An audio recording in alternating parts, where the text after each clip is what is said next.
Hey everybody, welcome to another installment of Cooking with Brad. So not long ago I managed to lay my hands on some sliced bread at 30% off and some sliced cheese also at 30% off.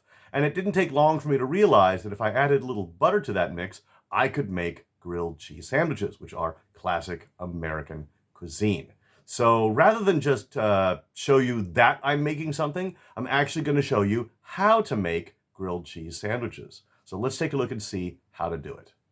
So first, you're going to need 2 slices of bread. Now, in Japan, bread is generally sold by thickness. You can buy bags with 4, 6, 8, or 10 slices of bread. It's usually about the same amount of bread. It just determines how thick it's sliced.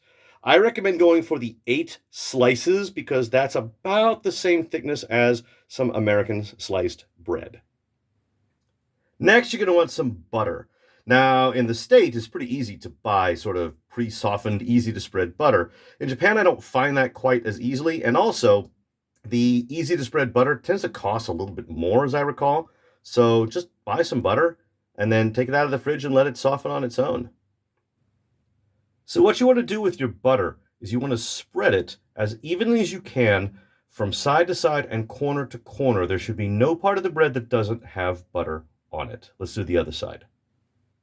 All right, so once you finish buttering one side each of your 2 slices of bread, you have effectively buttered the outside of the bread, okay? So now it's time to get some cheese. So what you're going to do is you're going to put the bread in a pan, butter side down, and then you're going to line that bread with cheese. Again, side to side, corner to corner. Once you've got your bread covered with cheese, take the other piece of bread and lay it on butter side up. Okay? Now it's time to fry your sandwich. What's important here is that you get each side golden brown. It can be a little bit black, but you want it not to get cooked too long before you flip it over, which is, by the way, the hardest part, at least for me. Okay, I got it flipped over. One way you can tell if the sandwich is or isn't ready to be flipped over is if you try to slide something under the bread and it fights you, it's not quite ready. When it's ready to go, the bread will have kind of fried to a little bit more of a firmer texture, and it'll be a lot easier to flip.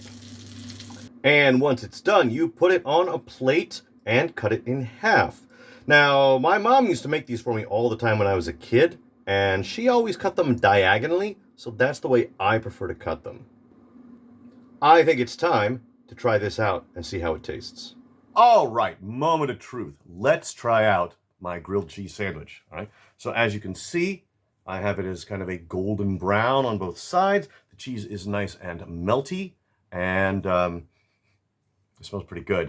All right, let's try some out.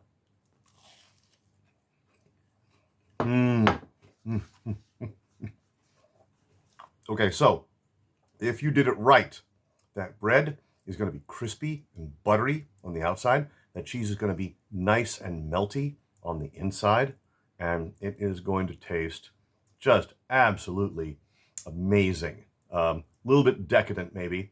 Depends on how much butter you use, I suppose. For me, this also tastes a lot like my childhood. All right, let's have another bite here.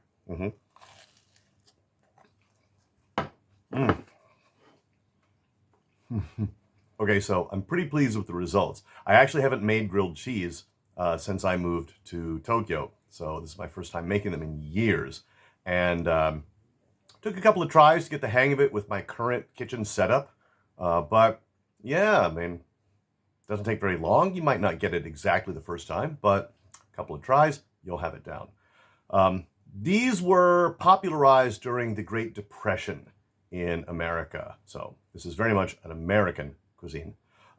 They're pretty easy to make, and they're pretty easy to customize. I'm making the classic grilled cheese, but if you wanted more of, say, a garlic toast grilled cheese, add a little garlic salt to your butter when you make them.